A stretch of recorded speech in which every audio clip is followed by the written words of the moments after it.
Ipasusubasta ng Bureau of Customs ang kinumpiskang 13 luxury vehicles sa mag-asawang Diskaya para mabawi ang anilay perang nakulimbat sa maanumalya umanong flood control projects. Isa lang yan sa mga tinalakay ng Independent Commission for Infrastructure kasama ang iba pang ahensya ng gobyerno kung magkano at paano mababawi ang pera ng bayan. May unang balita si Joseph Moro. Paano mababawi ang pera ng taong bayan na kinulimbat galing sa mga maanumalyang flood control project? Yan ang pinag-usapan ng Independent Commission for Infrastructure o ICI at mga ahensya ng gobyerno kabilang ang Anti-Money Laundering Council, Bureau of Internal Revenue, Commission on Audit at iba pa. Para kay ICI Chairman Justice Andres Reyes, galit na ang taong bayan. Our country is in crisis. The flood control scandal is on everyone's minds every day. We are all enraged, hurt, and betrayed by what was done to deliberately manipulate our finances and only to feed the greed of not a few government officials. Pero gising na raw ang tao kung saan ginamit ang kanilang pera. Money that should have been utilized to better the lives of Filipinos were instead used by corrupt individuals to buy exotic cars, luxury vacations, and even gamble in casinos. All those persons responsible for this may be prosecuted and jailed.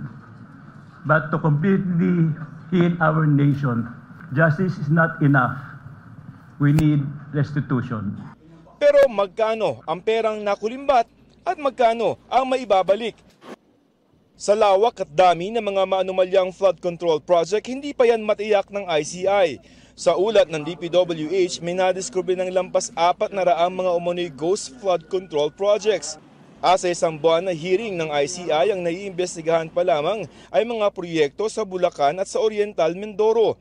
Pero sa ngayon, na-freeze na ng AMLC ang sobra sa 5 billion pesos na bank accounts at ari-arian. At ang 5 bilyong pisong halaga ng mga eroplano at helicopter ni dating Representative Saldi Co. Ayon sa ICI, mas mabilis yung mga forfeiture proceedings o pagbawi sa mga ari-arian katulad na lamang dito sa mga luxury vehicles. Maaari na itong gawin kahit wala pang sintensya yung mga kasong kriminal na posibleng isampa laban sa mga sangkot sa anomalya.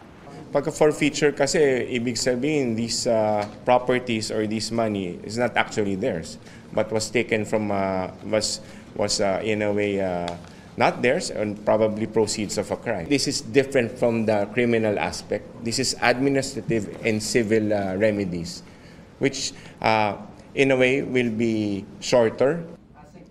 Sabi ng ICI, ipapa-auction na ng Bureau of Customs ang kinumpiskang 13 mga luxury vehicle na mag-asawang Diskaya. Ayon kay Customs Commissioner Ariel Nepomuceno, sa Nobyembre nila pwedeng i-auction ang mga sasakyan at maaaring makakolekta ang gobyerno ng 200 hanggang 220 million pesos. May mga kulang daw sa kanilang mga papeles, which now gives them gives them the right for them to auction this off. So in that case, there will be an immediate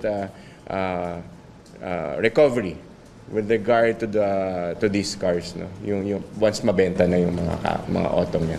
Sinabi na rin dati ng ICI na ipapa-auction din ang 2 luxury vehicle na isinuko ni dating Bulacan Assistant District Engineer Bryce Hernandez na nagkakahalaga ng 12 million at 34 million pesos. Pero iniimbestigahan pa ang mga papeles ng mga ito. Ito ang unang balita. Joseph Morong para sa GMA Integrated News. Igan, mauna ka sa mga balita, mag-subscribe na sa GMA Integrated News sa YouTube para sa iba't ibang ulat sa ating bansa.